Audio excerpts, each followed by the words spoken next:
আলহামদুলিল্লাহি রাব্বিল আলামিন ওয়াসসালাতু ওয়াসসালামু আলা রাসূলিহিল আমিন ওয়া আলা আলিহি ওয়া আসহাবিহি আজমাইন আম্মা বা'দু ফাআউযু বিল্লাহি মিনাশ শাইতানির রাজীম লাকাদ কানা লাকুম ফি রাসূলিল্লাহি উসওয়াতুন হাসানাহ ওয়া ক্বালা আন-নাবিয়্যু সাল্লাল্লাহু আলাইহি ওয়াসাল্লাম ফামান রাগিবা আন সুন্নতি ফালাইসা মিন্নি وقال النبي صلى الله عليه وسلم من أطاع محمد صلى الله عليه وسلم فقد أطاع الله ومن عصى محمد صلى الله عليه وسلم فقد عصى الله اللهم صل على محمد وعلى آل محمد كما صليت على إبراهيم وعلى آل إبراهيم إنك حميد مجيد اللهم بارك على محمد وعلى آل محمد কামা বারাকতা আলা ইব্রাহিম ওয়া আলা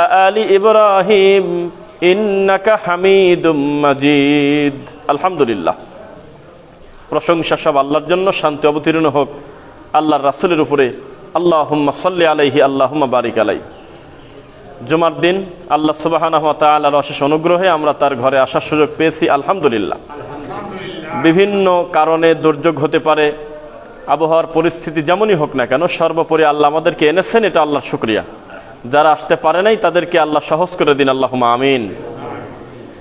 আজকে আমাদের পূর্ব ঘোষিত আলোচ্য বিষয় রাসূল সাল্লাল্লাহু আলাইহি ওয়াসাল্লামের সুন্নাহ এবং এর গুরুত্ব, ইনশাআল্লাহ।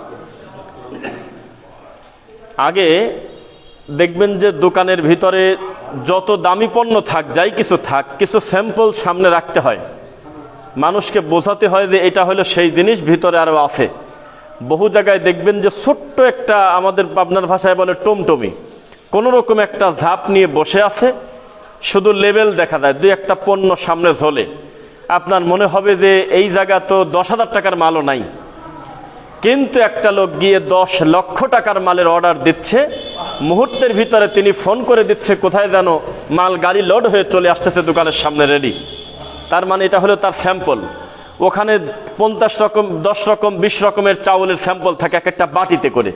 এখন এই বাটি দেখে দেখে আপনি কোন চাউলটা পছন্দ করেন, হুবহু সেই চাউলটা প্যাকেট করা অবস্থায়, একেবারে প্যাকেটিং সিলিং বস্তা অবস্থায় রেডি করা আছে, হাজার হাজার বস্তা ওই একই মালিকের। তো স্যাম্পলটা থাকে শুধুমাত্র ভিতরে কি আছে সেটা জানানোর জন্য। তা আমাদের সমাজে আমরা প্রত্যেকেই রাসূল সাল্লাল্লাহু আলাইহি ওয়াসাল্লামকে ভালোবাসি, যারা মুসলিম, যারা মুমিন, যারা আল্লাহকে ভয় করি, যারা কোরআন হাদিস অনুযায়ী চলতে চাই, প্রত্যেকের আল্লাহর পরে সবচেয়ে ভালোবাসার জিনিসের নাম হলো মুহাম্মদ রাসূলুল্লাহ সাল্লাল্লাহু আলাইহি ওয়াসাল্লাম। কেন বললাম দেখেন, যারা সালাত আদায় করে তারা কিন্তু রাসূলকে ভালোবাসে, এটা আর বলতে আলাদা দরকার নেই।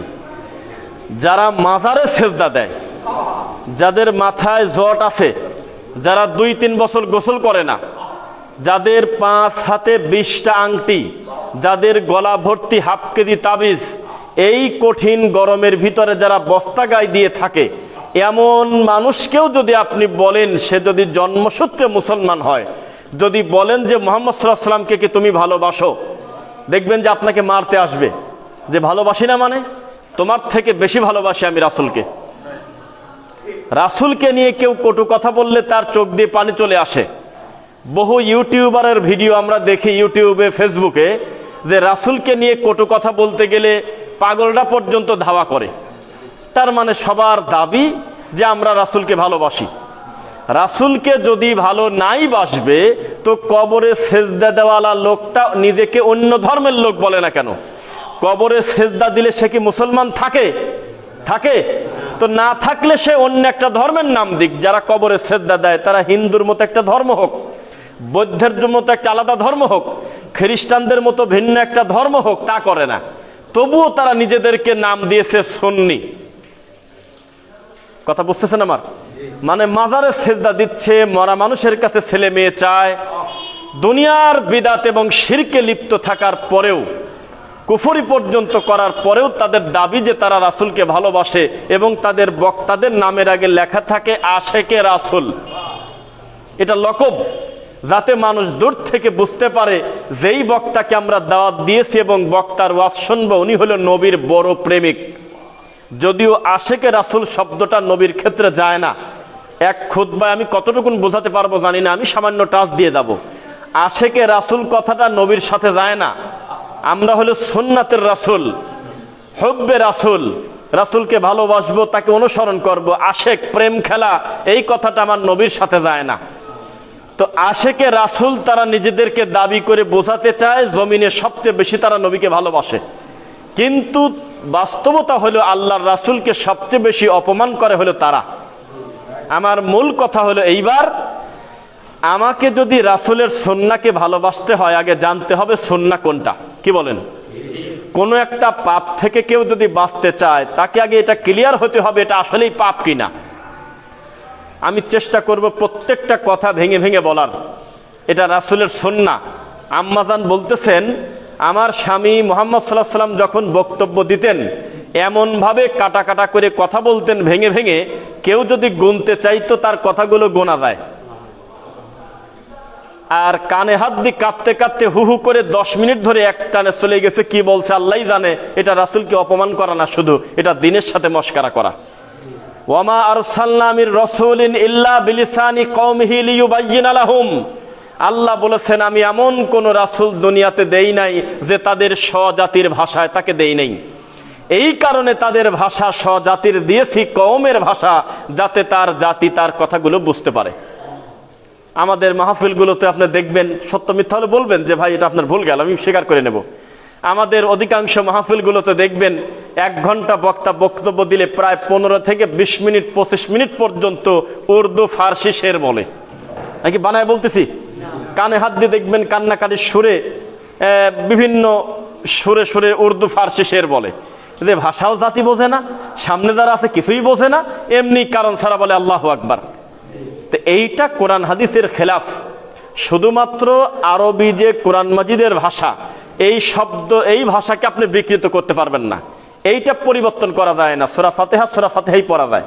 যদিও ইমাম আবু হানিফা রাহিমাহুল্লাহর মতে কেউ যদি সূরা ফাতিহা ফার্সি ভাষাতেও পড়ে তার নামাজ হয়ে গেছে, অথচ এই কথা ঠিক নয়। আল্লাহর কথাকে আল্লাহর কালামের মতো করেই রাখতে হয়, এটার কোনো পরিবর্তন হবে না। বোঝা যাচ্ছে? যে কোনো ভাষাতে ট্রান্সলেট করে কেউ যদি সূরা ফাতিহা পড়ে তাহলে তার সালাত হবে না, এটা হলো সবচেয়ে বিশুদ্ধ মত। এমনি অনুবাদ করে পড়া যায়, এমনি সময় যখন পড়তেছে আলহামদুলিল্লাহ রাব্বিল আলামিন, উনি না পড়ে পড়তেছে সকল প্রশংসা আল্লাহর জন্য, এভাবে তিনি সিরিয়ালে সূরা নাস পর্যন্ত অনুবাদ করতে পারে, তার বৈধতা আছে। কিন্তু যখন নামাজে ঢুকে যাবে তাকবীরে তাহরিমা পড়ে, তখন রাসূলের সুন্নাহর বাইরে তিনি আর চলতে পারবে না। এখন আর নিজস্ব ভাষা চলে না। বোঝা যাচ্ছে? যদিও নফল সালাতের হিসাব আলাদা, আপনি সেজদাতে নিজের মাতৃভাষায় আল্লাহকে মনের কথা বলেন, দীর্ঘ সময় কিছু চাওয়ার থাকলে চান, কিন্তু সূরা ফাতিহা পরিবর্তন হবে না। আচ্ছা, মূল কথায় আসি। তো এই কারণে আল্লাহ তাদের জাতির কাছে নবী পাঠিয়েছেন তাদের ভাষায়, যাতে আলাদা করে ডাবিং করার জন্য কোনো দোভাষী না লাগে। এমনকি বাইনাহু ওয়া বাইনাহু তারজমান, বাইনাহু ওয়া বাইনাহু তারজমান, বিচারের মাঠে যেই লোকটার ভাষা ছিল ইন্দোনেশিয়ান, যেই লোকটার ভাষা ছিল ফরাসি, যেই লোকটার ভাষা ছিল বাঙালি, জীবনে কোনোদিন আরবি কাকে বলে 2 চোখ দিয়ে তাকায় দেখে নাই, বোঝে নাই কোনো কারণে, এই লোকটার সাথেও যখন আল্লাহর কথা হবে, আল্লাহ বলতেছে আমাদের 2 জনের কথা একে অন্য বুঝে ফেলবো। বাইনাহু ওয়া বাইনাহু তারজমান, আলাদা করে কোনো তরজমা করার লোক লাগবে না। আমি আল্লাহ কি বলবো আমার বান্দা বুঝবে, আমার বান্দা কি বলবে আমিও তা বুঝে ফেলবো। আমাদের ভিতরে কোনো দোভাষী থাকবে না, এটা সিস্টেম। আর আমাদের দেশের এই ওয়াজ মাহফিলগুলো আমাদের খুব কষ্ট দেয়। এগুলো বারবার বলি যে আপনারা বলেন যে হুজুরদের বিরোধিতা করি কেন, এ তো মায়ের থেকে মাসির দরদ বেশি হয়ে গেল। একজন আলেমকে তো আমি বেশি ভালোবাসবো আপনার থেকে, এটা তো খুবই স্বাভাবিক কথা। কিন্তু আমরা কেন বিরোধিতা করি? যখন দেখি ধর্মের নামে অধর্মকে ধর্ম বলে চাপিয়ে দেয়, তখন আমাদের কষ্ট লাগে। ঘন্টার পর ঘন্টা মানুষকে বিদেশি ভাষায় কথা বলে। টঙ্গীর মাঠে দেখবেন যে আধা ঘন্টার নিচে না, আধা ঘন্টা ভুল বললাম আমি, কিসের আধা ঘন্টা? আধা ঘন্টা না, 1.5 ঘন্টা 2 ঘন্টা পর্যন্ত মোনাজাত। একটা জেলার ভিতরেই আবার থানা পরিবর্তন করবেন এক ভাষা। এই মুন্সিগঞ্জের এক এক থানার এক একটা ভিন্ন ভিন্ন একটা টান আছে।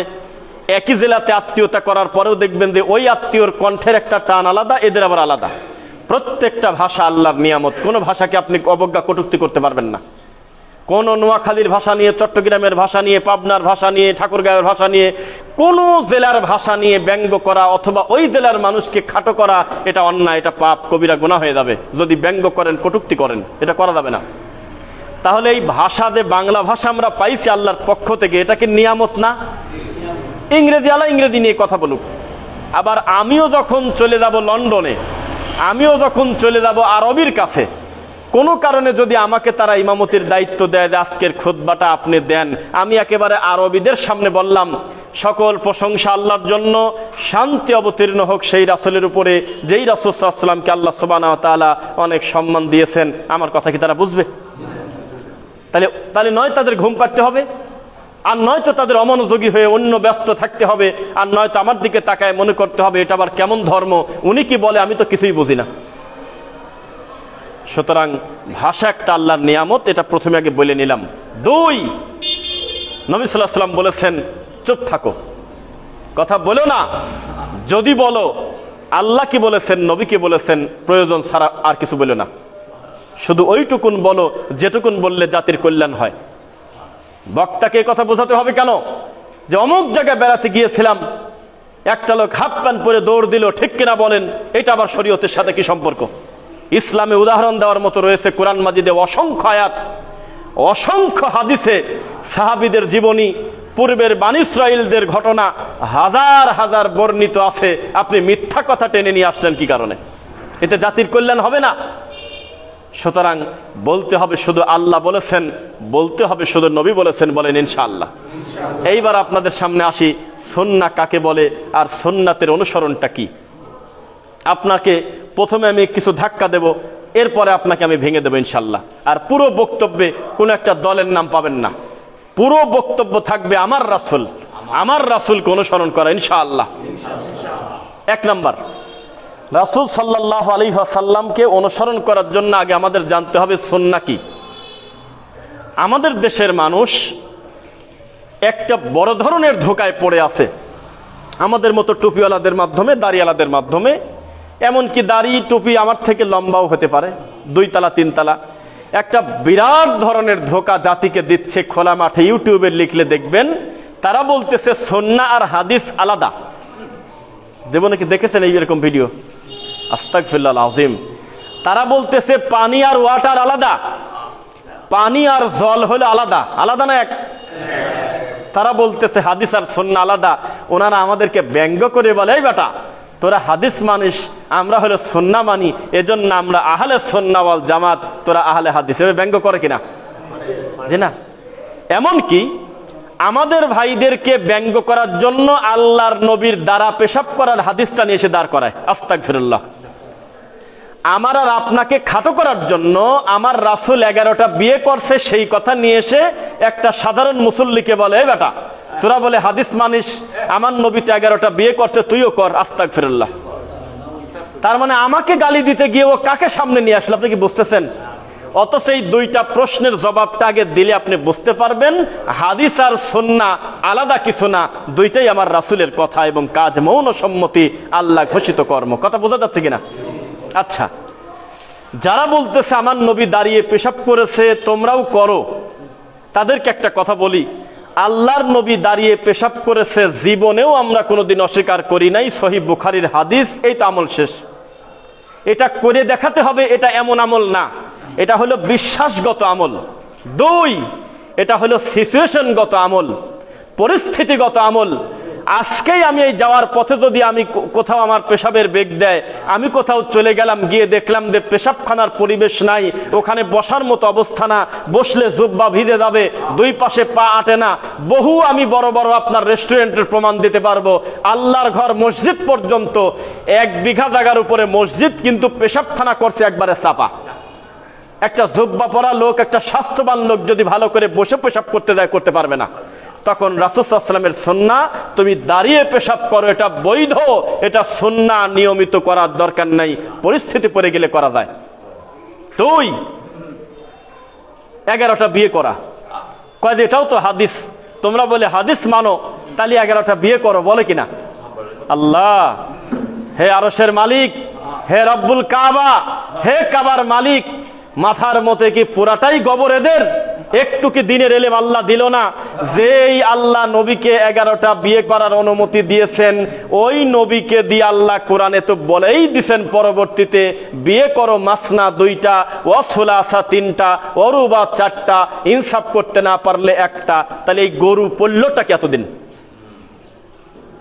এই শ্রীনগর উপজেলায় তন্ন তন্ন করে খুঁজে মসজিদ ভিত্তিক যত ইমাম, মাদ্রাসা ভিত্তিক যত হুজুর, তার 90 ভাগ হুজুর যদি এই নোংরা কথা না বলে, তাহলে আমাকে আপনারা ধরে রাখবেন বাইরে, আর কি বলবো। অধিকাংশ হুজুর এই শয়তানিটা মানুষের ভিতরে ঢুকায় দিয়েছে। হাদিস আর সুন্নাহ আলাদা, নাউজুবিল্লাহ। আপনি কোথায় পাচ্ছেন সুন্নাহ? এটা তো হাদিস থেকেই নিতে হচ্ছে আপনাকে। 2, যখন কেউ নিজেদেরকে বলে যে আমি আহলুল হাদিস, তখন তাদেরকে ব্যঙ্গ করার জন্য বলে, তাহলে কোরআন মানো না শুধু হাদিস মানো, কোরআনের কি হবে? তাদেরকে জানিয়ে দেন আল্লাহর কোরআন মাজিদটাও হাদিস। যেহেতু সুন্নাহর বিষয়ে বক্তব্য, কথা বুঝবেন, আল্লাহর কোরআন নিজেও হাদিস। কেউ কি চ্যালেঞ্জ করবেন আমার সাথে? কোরআনটাই হাদিস। আফা বিহাযাল কিতাব, আল্লাহ হাদিস কিতাবকে হাদিস বলেছেন। কথা কি বোঝা যাচ্ছে? আল্লাহ সুবহানাহু ওয়া তাআলা তার নিজের কোরআনকে বলতেছে উত্তম হাদিস, আহসানাল হাদিস কিতাব।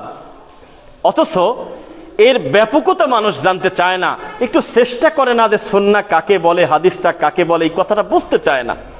যেমন একজন সাংবাদিক খুব ভালো কথা বলেছে, আমি খেয়াল করি নাই, উনি কথার ভিতরে দেখি যে নিচে কমেন্টে কিছু টুপিওয়ালা হুজুর গালি দিচ্ছেন। কি গালি দিচ্ছে, ব্যাপারটা কি? যদি টুপিওয়ালা হুজুররা কাউকে বেশি গালি দেয় কমেন্টে, তাহলে বুঝবেন কথা মনে হয় সত্য বলছেন। এলে এত হুজুররা গালি দেয় কেন? হুজুরদের গালি বৈধতা তখন পায় যখন আল্লাহর নবীর সুন্নাহ নিয়ে কেউ কথা বলে পক্ষে, বিপক্ষে সমস্যা নেই। উনি বলতেছে যে আল্লাহর একটি সুন্নাত হলো এই পদ্ধতিটা এইভাবে করা, একটা নিয়ম অনুযায়ী করা। হ্যাঁ, লোকজন লিখতেছে নিচে, হুজুর এই বেটা, আল্লাহর কোনোদিন সুন্নত হয় নাকি? সুন্নত হয়তো নবীর। অথচ তারা জানে না সুন্নত হলো পদ্ধতি, সুন্নত হলো রাস্তা, সুন্নাহ হলো নিয়ম। এই কথাটা জাতি বুঝতে পারে না। আল্লাহর সুন্নাহ নাই, নিয়ম নাই। ওয়ালান তাজিদা লি সুন্নাতিল্লাহি তাবদীলা। আল্লাহর সুন্নাতের কোনো বিপরীত হয়? কোনো পরিবর্তন হয়? কোনোদিনও হয় না। এই কথাটা অনুবাদ করার কারণে দেখলাম যে বহু হুজুর লিখতেছে যে মাদ্রাসায় একটু পড়তে পারো নাই, আল্লাহর কোনোদিন সুন্নাত হয়? এই হুজুররাই তো বলছিল সুন্নাত নামাজ হলো নবীর নামাজ, আর ফরজ নামাজ হলো আল্লাহর নামাজ।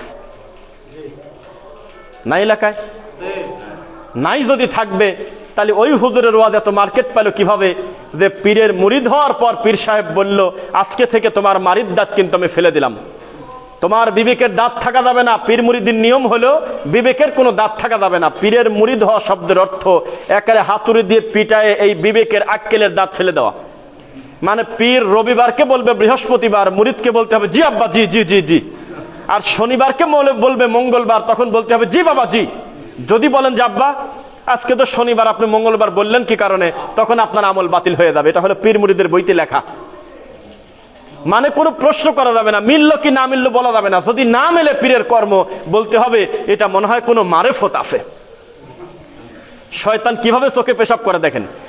লেখছে যে বাহ্যিক দৃষ্টিতে এই চোখের চর্মচক্ষে যদি দেখো পীরের কোনো কর্ম কোরআন হাদিসের বিরোধিতা করে, তখন তুমি ডাইরেক্ট তার বিরোধিতা করো না, তুমি বুঝিয়া লইবে এর ভিতরে নিশ্চয়ই কোনো না কোনো মারেফত লুকিয়া রহি আছে। বলেন এটা হলো? তার মানে আপনার বিরোধিতা করা যাবে না। তো যে কথা বলতেছিলাম, নিচে গালাগালি করতেছে, অথচ তারা বলতেছে নবীর সুন্নাহ আলাদা, নামাজ আলাদা, আর আল্লাহর নামাজ আলাদা। একটা জনপ্রিয় ওয়াজ, মুরব্বীর একটু কথা বলবেন, যেটুক প্রয়োজন শুধু ওইটুক বলবেন, বাকি বলবেন না। আমরা একটা ওয়াজ শুনেছি, একটা পীরের মুরিদ হওয়ার পরে পীর বলে দিল আমি যা বলবো তাই কিন্তু শুনতে হবে। ঠিক আছে আব্বা, তাই শুনবো। তো বললো আজকে এশারের নামাজটা তুই বাদ দিয়ে ঘুমাসে যাবি, তাই না? হ্যাঁ শুনছেন, খুব জনপ্রিয়, মার্কেট পাইছিলেন। তো পরে বেচারা এক ওয়াক্ত নামাজ কোনোদিন কাজা করে না। হঠাৎ করে সেদিন পীর সাহেবের কথা, আমি কি পীরের কথা রাখবো নামাজ পড়বো, ওনার কথা রাখবো নামাজ পড়বো, এই দোটানা করতে করতে ওনার মনে আর সায় দেয় না যে আমি এতদিন নামাজ পড়লাম, কাজা করলাম না, তাহলে খালি ফরজটা পড়বো, খালি ফরজটা পরে আমি দায় মুক্ত হয়ে শুয়ে পড়বো, তাহলে পীরের কথা অমান্য হলো না। আল্লাহর কথা মান্য হইল না। তখন উনি ফরজ পরে ঘুমায় গেছে। শেষ রাত্রে মুহাম্মদুর রাসূলুল্লাহ সাল্লাল্লাহু আলাইহি ওয়াসাল্লাম এসে তাকে ডাকতেছে, এ আব্দুল করিম ওঠো। লাব্বাইক ইয়া রাসূলুল্লাহ, লাভ উঠে বলতেছে, আল্লাহর নবী আপনি? তো বলে যে তুই একদিন পীরের কাছে গিয়ে তুই আমার সুন্নত ভুলে গেলি। কথা বুঝতে পারলেন? তখন আমি এই বক্তব্য এখন বাজাতে পারবো, রেকর্ড আছে। তখন এই সামনের শ্রোতারা গলা কাটা মুরগির মতো বলতেছে আল্লাহু আকবার। কি নবীর আশেক রে, এভাবে চিৎকার দিয়ে উঠতেছে লোকজন। নবী বলল, তুই একদিন পীরের কাছে গিয়ে তুই আমার সুন্নাত ভুলে গেলি, আমার নামাজের কি হবি? আল্লাহটা আল্লাহর বুঝে দিলি, আমারটা কখন দিবি? এই বক্তা আমাদের পাবনাতে আসলে ঈশ্বরদী রেলগেট পুরা ব্লক হয়ে যেত, হাজার লাখ লাখ লোক হতো। তার কথাটা ইবাদত মনে করে, ধর্ম মনে করে কোটি কোটি লাখ লাখ ক্যাসেট বিক্রি হয়েছে। মানুষ এখনো পর্যন্ত ওই বোঝের উপরেই আছে। মরে গেছে লোকটা, মরার আগেও আংটি বিক্রি করে, ধর্ম বিক্রি করে, কুফরি করে চলে গেছে, তওবা প্রকাশ্যে করে নাই। আমরা আশা করি জাহান্নামেই থাকার কথা। তিনি মানুষকে এটা বুঝিয়েছিলেন যে নবীর সুন্নাহ হলো নবীর নামাজ, আল্লাহর ফরজ হলো আল্লাহর নামাজ। অথচ মিথ্যা কথা, কোনো একটা সেজদা নবীর সেজদা বলে কোনো কথা কোরআন হাদিসে নেই। ইন্না সলাতি ওয়া নুসুকি ওয়া মাহইয়ায়া ওয়া মামাতি লিল্লাহি রাব্বিল আলামিন, নিশ্চয়ই আমার সালাত, আমার কুরবানি, আমার বেঁচে থাকা, আমার মরে যাওয়া সব কার জন্য? আল্লাহর জন্য। তখন ঘটনা শেষ করাই ভালো। তখন বলতেছে যে আমার ভুল হয়ে গেছে, আপনি আমাকে ক্ষমা করে দেন। তখন ও 2 রাকাত সুন্নাত পড়ে আবার শুয়েছে। পরবর্তীতে পীর সাহেব হুজুর তার সাথে যখন দেখা, তখন ও বলতে গেছে, গাওটা কাঁপতেছে, আমি নবীর দেখা পাইছি। ওদের কাছে তো নবীর দিদার মানে ডাইরেক্ট জান্নাত। খালি নবীকে দেখতে চায়, সুন্নাত দিয়ে এত আছে, একটা আমল করে না, খালি কয় নবী দেখবো, তাবিজ গলা ভরা, হাতে বালা আংটি, এরপরেও খালি কয় যে আমি নবীর স্বপ্নে দেখবো। আরে বাবা, রানিং 2 চোখ দিয়ে ডাইরেক্ট দেখা লোক টিকতে পারতেছে না, স্বপ্নে তুই কি করবি দেখে? তার সুন্নাহ অনুসরণ করতে হবে। দেখানোর কাজটা আমার না, এটা আল্লাহ সুবহানাহু ওয়া তাআলা চাইলে দেখাতে পারে, এটা নিয়ামত। কিন্তু এটার কারণে আমি জাহান্নাম থেকে জান্নাতে চলে যাব, এমন কোন কথা কোরআন হাদিসে আছে?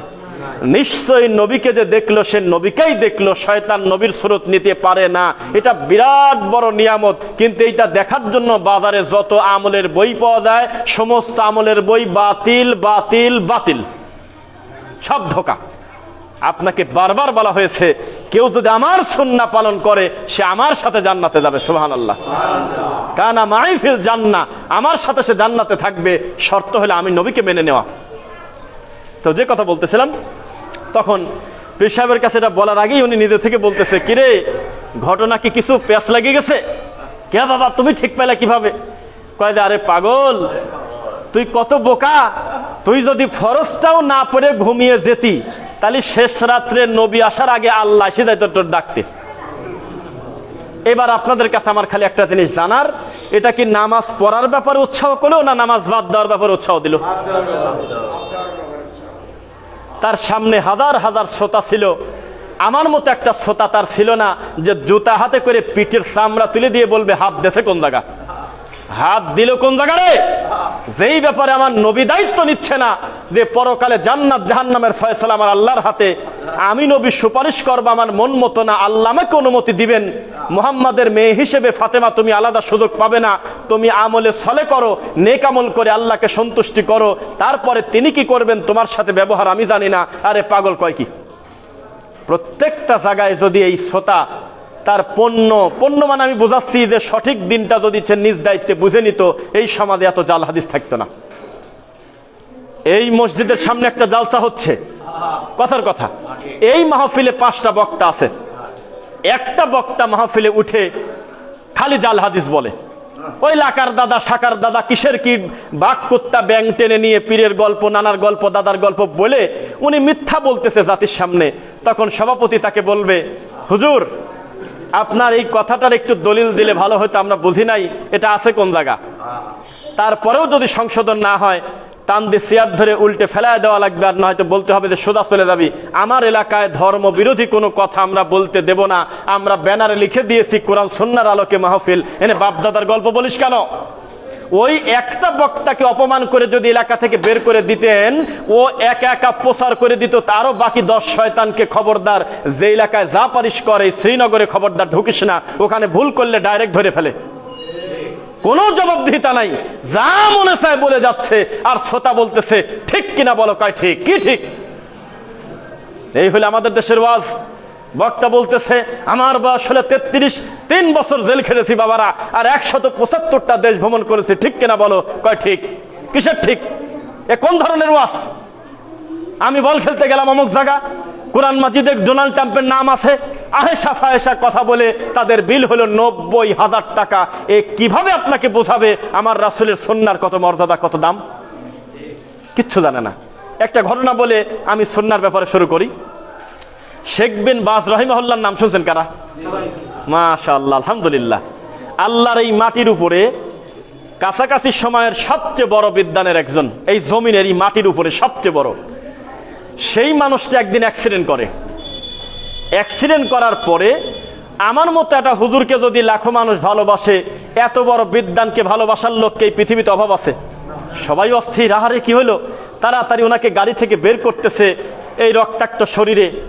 তখন কে জানি কি একটা শব্দ বলছে, তখন তিনি বলতেছে ওই কাটা অবস্থায়, তোমার এই কথাটা কিন্তু বিদাত, তুমি যা বললে এটা কিন্তু বিদাত। বাকি সমস্ত লোক তার দিকে তাকায়, আরে সর্বনাশ, হাসপাতালের বেডে নেব, আইসিইউতেও লাগতে পারে নেওয়ার, আরে এখন বলতেছে বেদাত, তোমার এই কাজটা কিন্তু বেদাত, তোমার এই হাতের বালাটা কিন্তু ঠিক না। উনি আছে এখানে, এইটা নিয়ে চলে, তার নিঃশ্বাস চালু আছে, কোন রকম হালকা কথা বলতে পারে। তখন তিনি বললেন, আমার পরিস্থিতির উপরে মাসালা হবে না, আমার মৃত্যুর আগে যদি আমি কোনো বেদাত 2 চোখ দিয়ে দেখি, আমি বেদাতকে বেদাত বলবই। আমার মৃত্যুর আগ পর্যন্ত আমি যদি কাউকে পারি সুন্নাতের দাওয়াত আমি দেবই। আপনি কাকে কি বলতেছেন এগুলো? আর আমাদের দেশে কিছু মানবরূপী কিছু দাজ্জাল, আমি একটু নরম করে বললাম, ক্ষমা করবেন, আবু দাউদের ২০,৩35 আরো কঠিন করে বলা। নবী বলেছেন তারা দাজ্জালের চাইতে বেশি খারাপ যারা আমার উম্মতকে ধোঁকা দিয়ে ধর্মকে বিক্রি করে। কথা বোঝা যাচ্ছে? আমি একটু কম বলছি, দাজ্জাল বলছি। এরা কি করে? এখন যদি আপনি আমার এই একটা সুন্নাহ ভিত্তিক বক্তব্য খুতবায় যায়, আপনি দেখবেন যে কমেন্ট পড়া যায় না। এই যে সুন্নাহর পক্ষে খুতবা দিচ্ছেন আজকে, কথা বুঝতেছেন নাকি আমার? এই বক্তব্যের কমেন্ট হয়তো যদি 500 জন কমেন্ট করে, 1000 জন, দেখবেন যে 800 জন লোকের কমেন্ট পড়া যায় না, খালি গালি দিচ্ছে।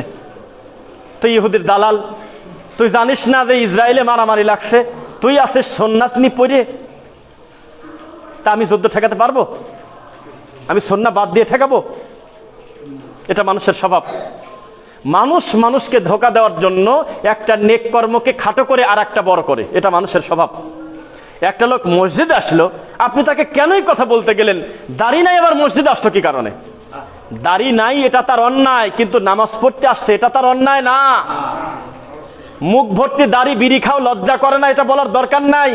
আপনি বলেন যে মাশাআল্লাহ মুখটাতে কত সুন্দর দাড়ি, যদি সিগারেটটা না খেতেন কতই না ভালো হতো, এভাবে বলতে পারেন না? তার বিড়ি খাওয়াটা পাপ, দাড়ি রাখা তো পাপ না। আমাদের দেশে দাড়ি রেখেও বিপদ আছে।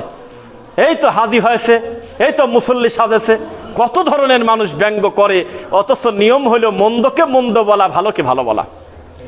তো পৃথিবীর পরিস্থিতি যেমনই হোক না কেন, আমি কি সুন্নাহর বিপক্ষে চলে যাব? হ্যাঁ, নাউযুবিল্লাহি মিন যালিক। মনে রাখবেন, এই সমাজের ডাইরেক্ট বক্তব্য শুরু করি। আল্লাহর নবী বলেছে এমন একটা সময় আসবে তোমার মনে হবে যে আমি ছাড়া কেউ সুন্নাত পালনই করে না, ডানে বামে বেদাতে শিরকে পূর্ণ, জর্দা দিয়ে পান খায়, হাতে তাবিজ, গলায় তাবিজ, মাজারে যায়, মিলাদ পড়ে, কুলখানি করে, মরা মানুষের কাছে খতম পড়ে, দুনিয়ার বিদাত শিরকে লিপ্ত। আমি এখন করবটা কি? তখন তুমি জেনে রাখবে, লা তাযালু তাইফাতুম মিন উম্মতি যাহিরিনা আলাল হক। এই সমাজে, এই দুনিয়ার পরিস্থিতি যত কঠিনই হোক না কেন, আমার একদল উম্মত সর্বদা হকের উপরে থাকবেই থাকবে। লা ইয়াদুররুহুম মান খাযালাহুম হাত্তা ইয়াতি আমরুল্লাহ। আল্লাহর নবী বললেন, একদিন দুই দিন না, আমার এই দল এমনই হকের উপরে থাকবে আমার উম্মতের, তাদের কেউ ক্ষতি করতে পারবে না, তারা ওয়াহুম কাযালিক, হকের উপর বিজয়ী হয়েই আল্লাহর সামনে দাঁড়াবে। সুবহানাল্লাহ। দাঁড়াতে চান তো ইনশাআল্লাহ? আল্লাহ ওই দলের হিসাবে শামিল করো আমাদের, আল্লাহুম্মা আমিন। তো সুন্নাহ আপনারা অনুসরণ করবেন তো ইনশাআল্লাহ? তা আমার কথা একটু শক্তই হয়, এমন না যে আজকে এই জায়গায় এসে আমি কড়া কথা বলে যাব আর কালকে যায় কোনো বেদাতির মাথায় হাত দিয়ে বলবো, আমার সোনার চাঁদ বুকে আসো, মাদারে সেজদা দাও, তাতে আমার কি, ভোটটা আমাকে দিও, তুমি মাঝবান্ডারি, তাতে আমার কি, আমার তো ওটা দরকার নাই, আমার দরকার মাথা, আমার মগজ দিয়ে কি করবো, তুমি আমাকে ভোট দিও। এ হুজুর রফিক বিন সাইদ না, আমি আপনাকে আজকেই সবচেয়ে নরম করে বলতেছি। আপনাকে আমি বলি, আমাদের এই বাঙালির কাছে পাকা রাস্তার উপরে জীবন দেওয়ার থেকে নবীর সুন্নাহ পালন করা কঠিন। আমি জানি আপনি ধাক্কা খাচ্ছেন, এই জীবনটা দিয়ে দেওয়া সহজ বাঙালির কাছে, কিন্তু সুন্নাহ পালন করা কঠিন। প্রমাণ, এখন এমনও কিছু আলেম আছে যারা দুনিয়ার থেকে মারা গিয়েছে, আল্লাহ তুমি তাদের ক্ষমা করে জান্নাত নসিব করো, বলেন আমিন। এমনও কিছু সম্মানী আলেম আছে যাদের নামের উপরে, এই মৃত আলেমের নামের উপরে জীবন্ত তাজা রক্ত রাস্তায় দেবে এরকম যুবক আমাদের দেশে আছে কিনা? এখনো যদি একদল আলেম যদি নারায়ে তাকবীর বলে চিৎকার দেয়, পাকা রাস্তার উপরে পুলিশের গুলিতে ঝাঁঝরা হয়ে যাবে এমন ঈমানওয়ালা যুবক এই দেশে প্রচুর, কিন্তু টাকনুর উপরে কাপড় পরবে না। ইমানের পাওয়ার এত বেশি, একটা তাবিজ গলা থেকে খুলবে না, এ ধরনের ইমানদার দেশে বড়া। ফজরের নামাজ জামাতে পড়ার মতো ইমান তার নাই। এখন যদি বলা হয় যে শাপলা চত্বর ঘেরাও করতে হবে, নারায়ে তাকবীর, তখন বলবে যে দিলাম টান, মরে গেলেই তো ডাইরেক্ট শহীদ। আপনি কাকেই দিন শেখাতে চাচ্ছেন? কাকে ইসলাম বলতে চাচ্ছেন? আমার এই দেশের মানুষদের ইমান, আমাদের এই দেশের অধিকাংশ যুবকের ইমান হলো আমি জীবন দিয়ে দেব, কিন্তু টাকনুর উপরে কাপড় পরবো না। কেউ যদি বলে আপনার প্যান্টটা টাকনুর নিচে কেন, এই হতভাগা কপাল পোড়া বলে, আরে দুনিয়া সাদে চলে গেল আর এরা পরে আছে টাকনুর নিচে, কাপড় পরবো না, উপরে পরবো। এখন যদি কাউকে তাবিজ খোলার জন্য দাওয়াত দেন, তাবিজটা ছিঁড়ে ফেলেন, খুলে ফেলেন, এমত অবস্থায় মৃত্যু হলে অন্য পাপের শাস্তি হতে পারে, তবে শিরক হবে না ইনশাল্লাহ, এটা ভয়াবহ শিরক, তাড়াতাড়ি কেটে ফেলেন।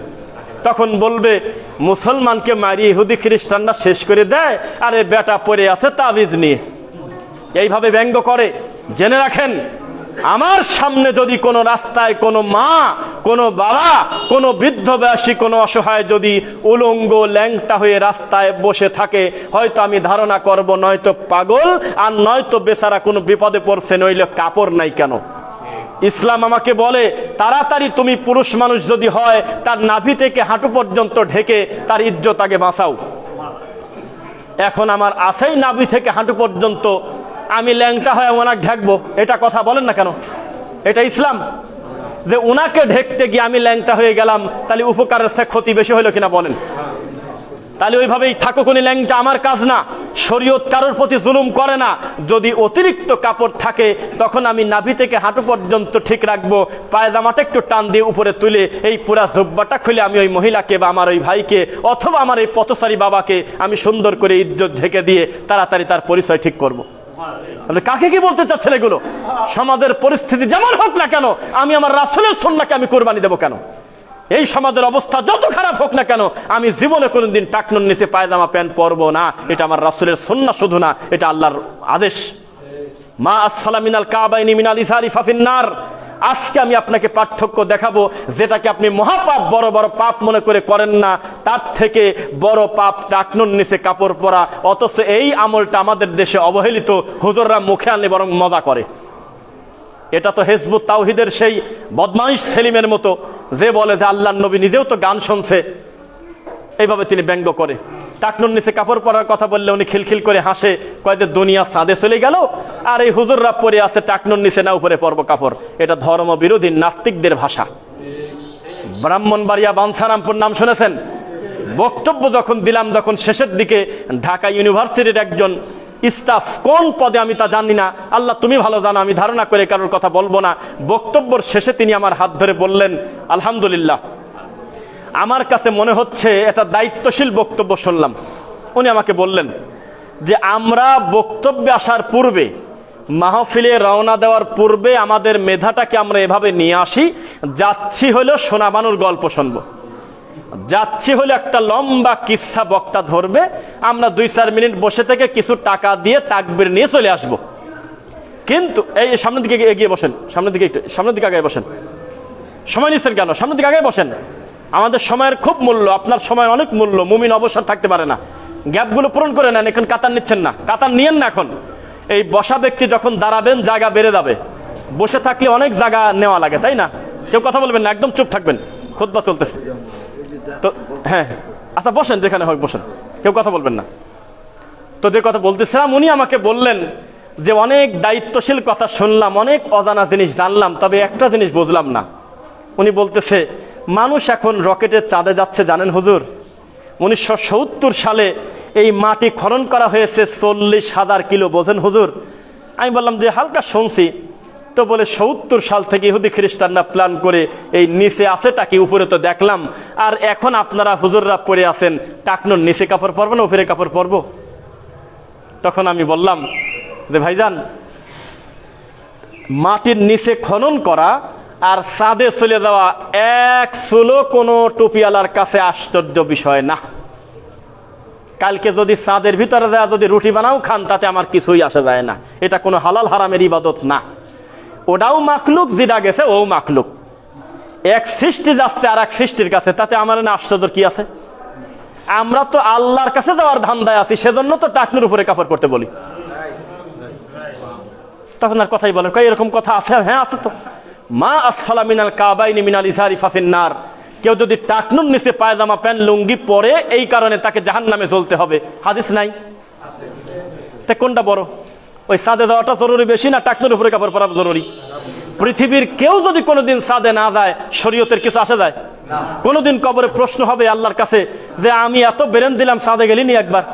এটা বলবে? এটা দুনিয়াবি ব্যাপার। আমার মনে চাচ্ছে আমি একটা জিনিস নিয়ে গবেষণা করবো, এটা আমার ব্যাপার। কিন্তু আমি শরীয়ত কম বেশ করতে পারবে সুযোগ আমাকে দেওয়া হলো। এইবার ডাইরেক্ট আমি কিন্তু জানি এখন এই সুযোগ এখানে আসছে কিনা যে আমি চলমান বেদাত কাকে বলে সিরিয়ালে 72টা বেদাত বলবো, এই পরিস্থিতি এই মাঠে আসে নাই। একদিন হয়তো আসবে, সেদিন বলবো, আলেমোলামারা বলবে, আমি সেটার দিকে যাব না। আমি বলতেছি সুন্নাহ কোনটা কোনটা, অন্তত আপনার জানা হোক যে 10টা অজানা সুন্নাহ আমি জানতে পারলাম খুতবার মাধ্যমে ইনশাআল্লাহ। 1 নম্বর সুন্নাহ, যখন আল্লাহকে কিছু বলবেন জিকিরের মাধ্যমে, সুবহানাল্লাহর মাধ্যমে, আলহামদুলিল্লাহর মাধ্যমে, আল্লাহু আকবারের মাধ্যমে, লা ইলাহা ইল্লাল্লাহর মাধ্যমে, তখন আল্লাহকে নিজের আঙুল দিয়ে বলবেন। কি দিয়ে? এই যে হাতের কর দিয়ে বলবেন। এখন আমাদের দেশের লোকের সমস্যা কি, আমরা যখন বলি যে আঙুল দিয়ে তাসবিহ গণনা করা সুন্নাহ, কারণ ছাড়াই কিছু মুরব্বী লাফ দিয়ে উঠে বলে কে তাসবিহ পড়লে কি জাহান্নামে যাওয়া লাগবে নাকি? কে তোমার আমি এই কথা বলছি একবার? তাসবিহ আনবেন নাকি আমান একটা গাছের গুলি কাটি নিয়ে আসবেন, এটা তো আমার কাজ না। আমি বলেছি আমার নবী নিজের আঙুল দিয়ে তাসবিহ গণনা করে পড়তেন সুবহানাল্লাহ, আলহামদুলিল্লাহ, আল্লাহু আকবার, লা ইলাহা ইল্লাল্লাহ। এভাবে পড়ার পর নবী বললেন বিচারের মাঠে যেই যেই জিনিস বান্দার পক্ষে আল্লাহর সামনে দাঁড়িয়ে সাক্ষী দেবে তার একটা হলো বান্দার হাতের কর। এখন আপনি তাসবিহ পড়লেন না পেয়ারা খালেন সেটাকে আমি জানি। আমি বলতে চাচ্ছি নবীর সুন্নাহটা কি, আপনি না মানলে আমার অসুবিধা আছে। তাহলে আজকে থেকে চেষ্টা করবেন নবীকে হুবহু অনুসরণ করার। আরো প্রযুক্তিগত উন্নয়ন হবে, শুয়ে পড়ে নিঃশ্বাসের সাথে সুবহানাল্লাহর জিকির হতে পারে, তখন কটকট করে মেশিন আসবে। ও সুযোগ আপনি নেবেন কিনা তা জানি না। এখনো মেশিন আছে, মুরব্বী লোক এরকম বারবার এরকম টেপে কটকট করে চাপে, 1000 বার হলে তখন 0 করে একটা দড়ি দিয়ে বাঁধিয়ে রাখে। আগেই ডেলিভারি দেয় না, একটা হুজুরের কাছে যায় খুতবার পরে 2 কেজি জিলাপি নিয়ে যায়, 2000-1000 টাকা দিয়ে বলে হুজুর এখনো তো যা জিকির করছি উপরে ঝলতেছে, আপনি একটু ফোঁদি উপরে দিয়ে দেন, একটু মোনাজাত করে আল্লাহু আকবার ঝলতেছে, একটু উপরে ট্রান্সফার ডেলিভারি দিয়ে দেন। এরকম কুরিয়ার সার্ভিসের কোন সিস্টেম ইসলামে নাই। আপনি একবার সুবহানাল্লাহ বলছেন, অটোমেটিক জায়গাটা জায়গায় চলে গেছে। আপনি গুনতে গেলেন কেন? আপনি শুধু গুনবেন 33, আপনি 33 গোনেন। আপনি কেন এই কথা মনে করতে গেলেন যে 22,225টা 1.25 লাখ বার পড়তে হবে? এই ফাজলাম আপনাকে করতে বলছে কি? এটা তো গুনার জিনিস না। গুনার জন্য আল্লাহর অগণিত ফেরেশতা আছে। আপনি আনলিমিটেড আল্লাহকে বলতে থাকেন আঙুলের কর দিয়ে। কেউ যদি বলে আমার তো গুনতে গেলে মুরব্বী হয়ে গেছে ভুল যায়, মরা পর্যন্ত ভুল যাক, তাতে অসুবিধা কি? পরিমাণ ধরে বেশি করে পড়েন। কিন্তু তসবিহ দানা নিয়ে আমাদের পাবনাতে আমি একটা মসজিদে দেখছি 1000 দানার তাসবিহ। কয় দানা?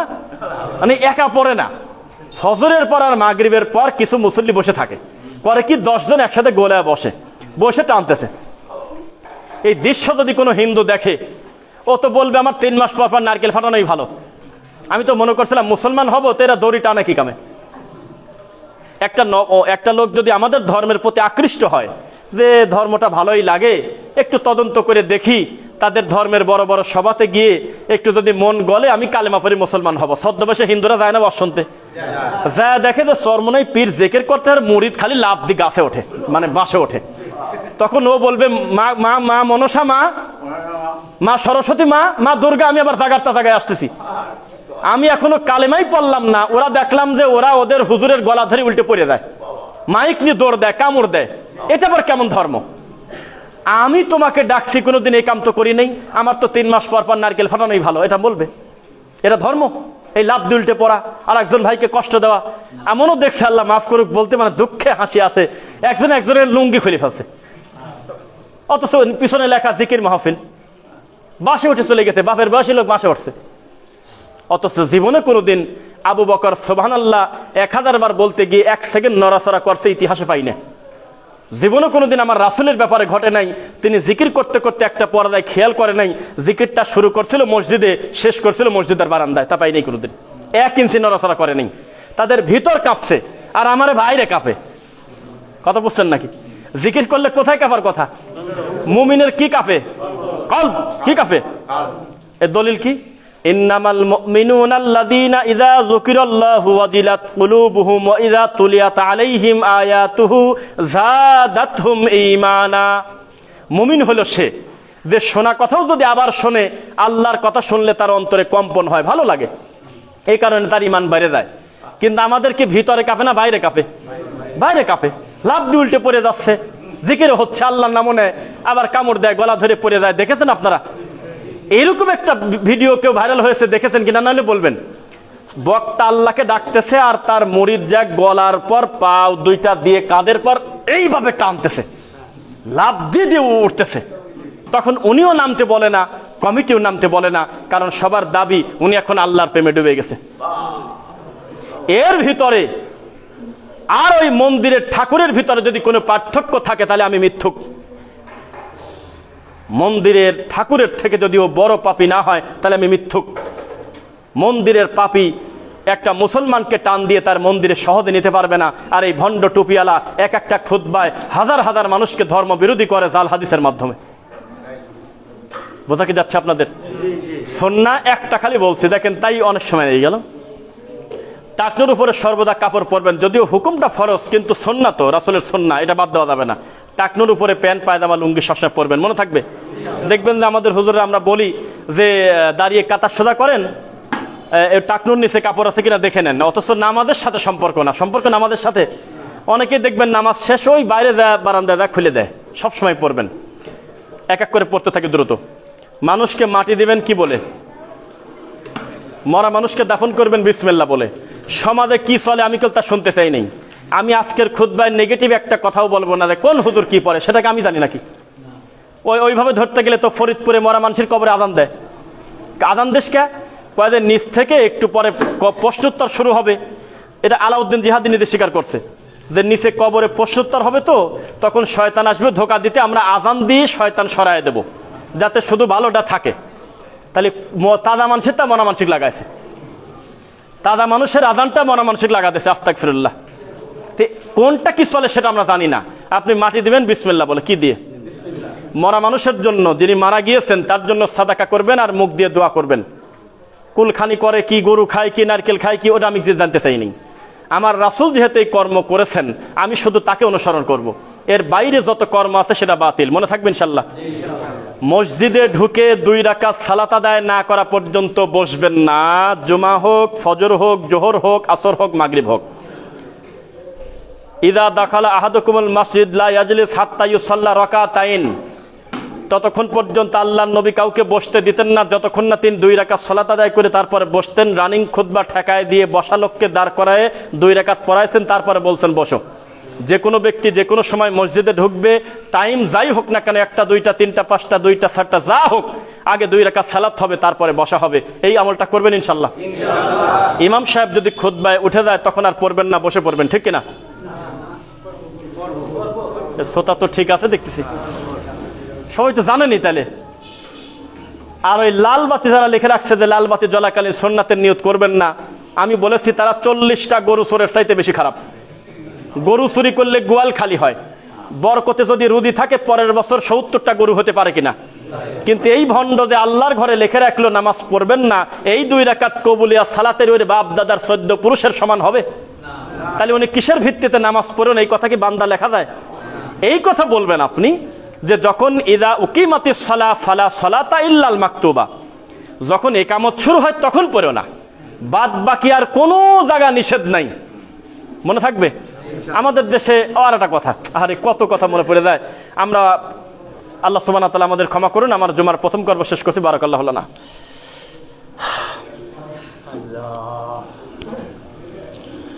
আলহামদুলিল্লাহ, ফাইন্না খায়রুল হাদিসি কিতাবুল্লাহ ওয়া খায়রুল হুদা হুদা মুহাম্মদ সাল্লাল্লাহু আলাইহি ওয়াসাল্লাম ওয়া শাররুল উমুরি মুহদাসাতুহা কুল্লু মুহদাসাতিন বিদআ ওয়া কুল্লু বিদআতিন দালালা ওয়া কুল্লু দালালাতিন ফিন্নার। রব্বিরহামহুমা কামা রাব্বায়ানি সগীরা রব্বিরহামহুমা কামা রাব্বায়ানি সগীরা রব্বানা আতিনা ফিদ দুনিয়া হাসানা ওয়া ফিল আখিরাতি হাসানা ওয়া কিনা আযাবান নার। যে কথা বলতেছিলাম, সময় যেহেতু আর 1-2 মিনিট মনে হয় আছে, আমার বাড়তি করাটা আমার জন্য নিজের কোনো কল্যাণ নেই, এটা আমার জন্য উচিত হবে না, কারণ আমি আপনার রানিং ইমাম না, আমি মেহমান আসছি, আবার সালাত পড়ে চলে যাব। তবে কিছু কল্যাণ আপনার হোক, এটা আমাদের আশাবাদী। মসজিদে দেখবেন ফজরের টাইমে আল্লাহর ঘরের ভিতরে রানিং ফরজ চলে আর বারান্দায় সুন্নাত চালায়, এরকম লোক আছে কিনা? এরা হলো গরু বিক্রি করে খ্যার কেনে। খ্যার বোঝেন? খড় বোঝেন? এরা হলো এমন মানসিক রোগী যে গরুটাই বিক্রি করে দেশে খ্যার কেনার টাকার অভাবে। মানে খ্যার কিনবো তারপর গরু খাবো, গরু কই? গরুই তো নাই। নবী বলেছেন ইদা উকিমাতিস সালাহ ফালা সালাতা ইল্লাল মাকতুবা, ফজর হোক জোহর হোক আসর হোক না কেন, একবার যদি একামত শুরু হয় ফরজের, ওই নামাজ ছাড়া পৃথিবীতে আর নামাজ নাই। রুকু থাকলে রুকুবাদ, সেজদা থাকলে সেজদাবাদ, যেমন আসো তেমন টান দিয়ে দেয়, ফরজে ঢুকে পড়ো, আল্লাহ তোমার কবুলিয়া সালাত দিবেন ইনশাআল্লাহ। আমাদের দেশে কি করে? কোন শয়তান জানি একটা ফতোয়া ডেলিভারি দিয়েছে, যদি মনে করা যায় যে লাস্টের রাকাতের রুকুটা পাবো, তাহলে তুমি সুন্নাতি ডেলিভারি দাও। কোথা থেকে আসে এই কথা? তবে কোন জায়গা থেকে আসে তা আমরা জানি। আলা ইন্না আউলিয়া আশ-শাইতান ইউহি বা'দহুম ইলা বা'দিন যুকরুফাল কওলি গুরুরা। ওহি শুধু আল্লাহর ওহি হয় না, শয়তানের ওহি হয়, জানেন কিনা? শয়তানের পক্ষ থেকে এটা একটা কথা যে তুমি সুন্নাতটাকে চালাও, এটার গুরুত্ব বেশি, তো ফরজ চলে চলুক। নাউজুবিল্লাহ। আজকে থেকে মুনাফিকি করবেন না, জীবনে কোনোদিন ফরজ বাদ রেখে, ফরজকে রানিং অবস্থায় রেখে কোনোদিন সুন্নাত পড়বেন না। তাতে 3 রাকাত হয়ে গেছে, মোট নামাজ বাদ দিয়ে আগে ফরজে ঢুকবেন। মনে থাকবেন ইনশাআল্লাহ। জীবনে জর্দা দিয়ে পান খাবেন না, মনে থাকবেন ইনশাআল্লাহ। গুল খাবেন না, তামাক দ্রব্য খাবেন না। এই সমাজের যারা বড় বড় নেতা আছে, পলিটিশিয়ান আছে, যারা সামনে ইলেকশন করবে, আরো যারা প্রশাসনিক লোক, তারাও কিন্তু বিভিন্ন জায়গায় মাদক নিয়ন্ত্রণের জন্য বহু সেমিনার করে কিনা? খবরদার, নেশাদার দ্রব্য খাবেন না। এই নেশাদার দ্রব্য মানুষকে ধ্বংস করে দেয়। জর্দা খাওয়ার খেলে ক্যান্সার হয়, তাতে কোটিতে একজনের হলেও যদি একজনের হয়ে থাকে, এটাই যথেষ্ট এটা হারাম হওয়ার জন্য। সবার ঘরে ঘরে হওয়া জরুরি না। একজন ডাক্তার আছে, ডাক্তার নাম হলো ডাক্তার কিবরিয়া, আগে পিছে কি আছে ভালো মনে নাই, তার ভিডিও আমি খুব দেখি, দেখেছেন কিনা আমি একটা, হ্যাঁ ভিডিও দেখি আমি খুব মাঝে মধ্যে। তিনি ওই পায়ের ভিডিওগুলো যখন দেখায়, যতদূর দেখান যায় পুরাটা দেখায় না, তখন মনে হয় যে আল্লাহ, আমি যদি প্রতিদিন 50টাও খাতাম, এক বৈঠকে আমি তালাক দিতাম, জীবনে আমি তামাক মুখে দেবো না। সি সি সি, জর্দা খাওয়ার কারণে মুখের এই পাশে এমন ঘা পচা হয়ে গেছে, এখন তার ফেলে দিতে হবে। সিগারেট খাওয়ার কারণে এই পায়ের নিচ অংশ আর রক্ত চলাচল বন্ধ হয়ে গেছে, কোনো পথ নাই, কেটে দেওয়া লাগতেছে। 2 বছর আগে রিং পরাইছিল, এখান থেকে টান দিয়ে বাইপাস করে সে রিংটা অচল। তাও এই বেলদ জাতিরা জীবনে মুখ দিয়ে বলে না, হুজুররা খোলাসা করে, যে জর্দা একটা হারাম দ্রব্য, আপনারা খায়েন না। এখন ওর কোন আব্বাজেন বলছে মাকরু, মাকরু বলেই সালাদ দেয়। সকালবেলা যারা ব্রেকফাস্ট করে মদ দিয়ে, যারা লাঞ্চ করে দুপুরে মদ দিয়ে, রাতে ডিনার করে যারা মদ দিয়ে, চোখে বেশি ঘুম আসলে যারা চোখে একটু মদ ছিটায় মারে, এত বড় খারাপ লোকরা পর্যন্ত গুগলে লিখে রাখছে যে তামাক মানেই হলো নেশাদার দ্রব্য, এটা খেলে ক্যান্সার হয়। এই মুফতি হুজুর এখনো বোঝে নাই, কারণ ওর গালে এখনো হাকিমপুর জর্দা। এই শয়তান কিভাবে বুঝবে? এই জর্দা নীরবে কত মানুষকে ক্যান্সারের দিকে নিয়ে গিয়েছে, কত মানুষকে বড় বড় রোগের দিকে নিয়ে গিয়েছে, কবে বুঝবে? আমি জানি না। সমাজে প্রচলিত বিদআত সম্পর্কে আমি বক্তব্য দিলে পরিস্থিতি সম্ভবত এমন হতো যে মনে হতো এই মসজিদে কোনো লোক নাই, বাইরে থেকে মনে হতো সব লোক পাথর হয়ে থাকতো। কিন্তু আমি এই মাঠে হয়তো সেই পরিস্থিতি এখন আসে নাই যে আমি বিদআতের সিরিয়াল দিয়ে দিয়ে আমি বলবো একদিন হবে ইনশাল্লাহ। এই দাওয়াতি কাজ আমাদের আপনার ওয়াজেদ ভাই থেকে শুরু করে আরো যারা দায়িত্বশীল আল্লাহর ঘরে আছেন, তাদের একদিনের পরিশ্রমে এতগুলো মানুষ এখানে আসছেন তা নয়। ধীরে ধীরে ধীরে ধীরে দাওয়াতি কাজ করতে করতে করতে করতে একটা পর্যায়ে অনেকগুলো দিনই ভাই আমরা এক জায়গায় হয়েছে, আলহামদুলিল্লাহ।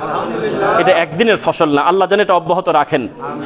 আমার এই কথাটা বলা ঠিক হবে কিনা জানি না, একটা লোক হিন্দু থেকে মুসলিম হলে যেমন আশ্চর্য হয়, পরিস্থিতি জটিল হয়, একজন মুসলমানকে আবার মুসলমান হতে গেলে এরকম আশ্চর্য লাগে আমাদের সমাজে।